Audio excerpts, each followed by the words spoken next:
Olá, querido aluno. Vamos dar sequência. Hoje nós estaremos aprendendo os pronomes possessivos. A aula passada nós vimos pronomes pessoais, utilizamos eles em vários textos bíblicos, nós vamos vê-los em vários textos bíblicos, mas o que acontece com mais rotina é a presença dos pronomes possessivos, certo? E eles vêm não na forma genitivo construto, sabe? Como nós vimos lá atrás, mas eles vêm aqui como um sufixo, eles vão aparecer como sufixo. Então você fique atento e olha o quadro que está lá nos pronomes possessivos, tem um quadro. E o que vem ali são os sufixos, eles vão aparecer. O sufixo, quando temos um possuidor e uma coisa possuída, e essa coisa possuída, por exemplo, é masculina, um possuidor e a coisa possuída é feminina, vários possuidores masculinos para uma coisa possuída, ou seja, tem todas as possibilidades, estão naquele quadro, certo? Dos pronomes possessivos. E aqueles são os sufixos que vão estar compondo o substantivo, certo?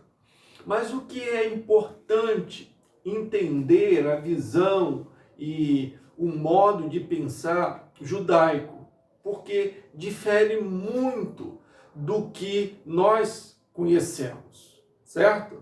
É bem específico esse detalhe. Olha só, eu coloquei aqui que no pronome possessivo, no nosso hebraico, a concordância ocorre com o possuidor e não com a coisa possuída, certo? O que quer dizer isso?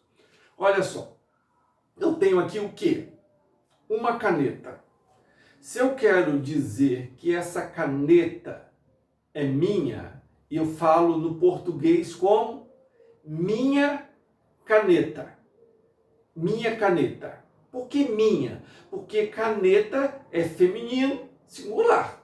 E eu falo minha caneta. Se eu tivesse várias canetas, eu falaria minhas canetas. Não é assim no português?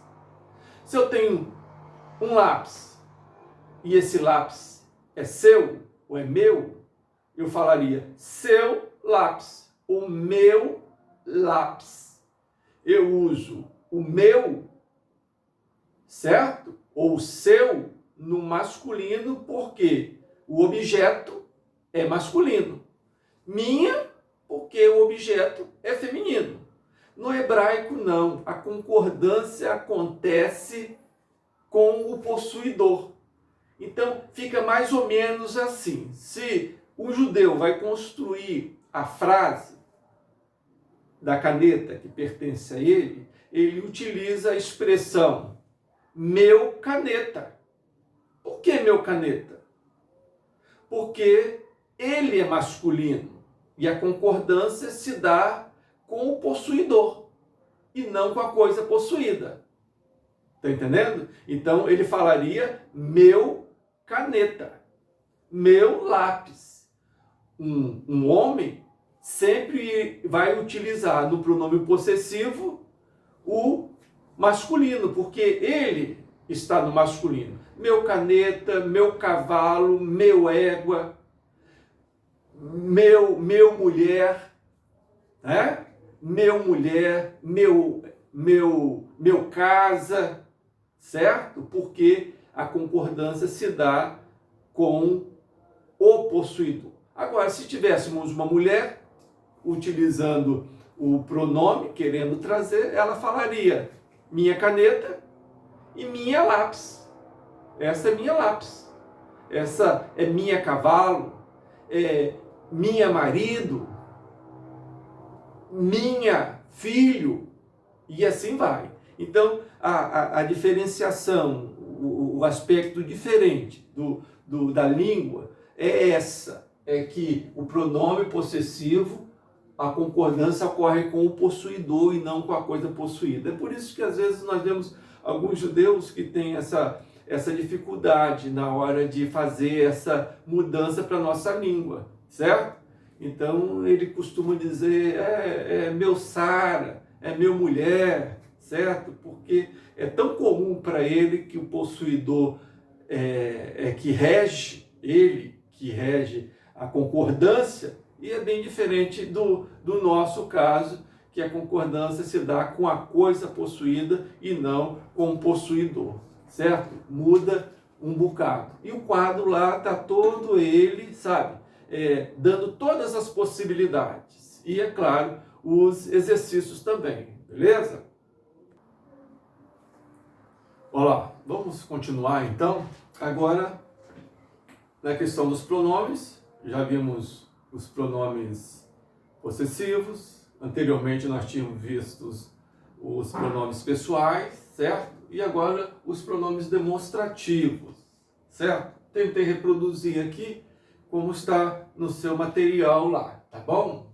Então veja bem, nós temos para o comum é o ele, certo? Ele é essa transliteração que serve para estes ou estas, ou seja, se eu estou falando apontando estes homens ou estas mulheres, eu utilizo o ele, é o pronome demonstrativo, correto? De quê? De primeira pessoa, certo? Estas, estes é algo que está perto, né? A primeira pessoa, a ideia é que está perto. Estes homens ou estas mulheres, é o ele. O singular, eu utilizo o zé. Este homem e, para o feminino, esta mulher. Então, é coisas que eu estou falando próximo, né? É primeira pessoa. Zé, este, masculino. Zot, esta, feminino. E no plural é comum. Ele é para estas ou para estes. Na terceira pessoa, quando a gente quer falar aquele, aquelas, nós utilizamos hen para aqueles, certo? E melhor. Vamos falar da terceira pessoa aqui, masculino e feminino. Hen para aqueles e hen para aquelas. Aqui eu posso usar também, tem uma outra possibilidade, rem ou rená. Aqui remar e aqui renar. Também é possível, como está no material de vocês. Mas o básico é isso aqui. Então, aqueles, certo? Aqueles lá, certo? E aquelas, hen.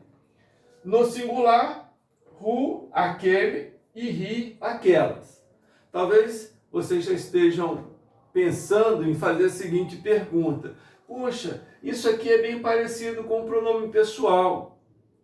Eu já vi isso no pronome pessoal, é parecido. Eu diria para você, parecido não, é igual. A grafia é a mesma. Quando nós utilizamos ele, é o ru. Ela é o ri.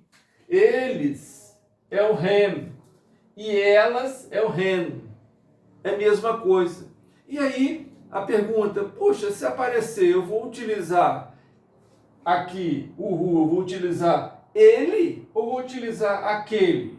Quando aparecer o ren, eu vou utilizar para eles ou vou traduzir como aqueles?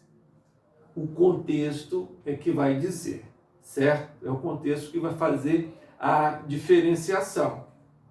O vocábulo é o mesmo, certo? Então, quando você aprende o pronome demonstrativo, você também tem a lembrança do pronome pessoal, certo?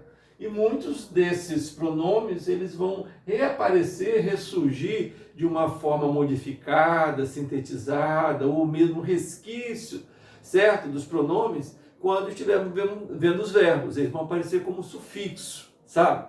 Então, esta é a parte dos pronomes demonstrativos. E é claro, certo? Tem que lembrar que, não vou colocar aqui para não delongar demais, mas nós temos a função também atributiva e a função predicativa, certo? Nos pronomes demonstrativos. E é muito simples, é só você olhar o material lá, o conteúdo, você vai ver. Nos pronomes demonstrativos, a função atributiva e a função predicativa. Há uma inversão do pronome demonstrativo, pode vir antes ou pode vir depois, a presença do artigo, bem parecido quando nós utilizamos o pronome,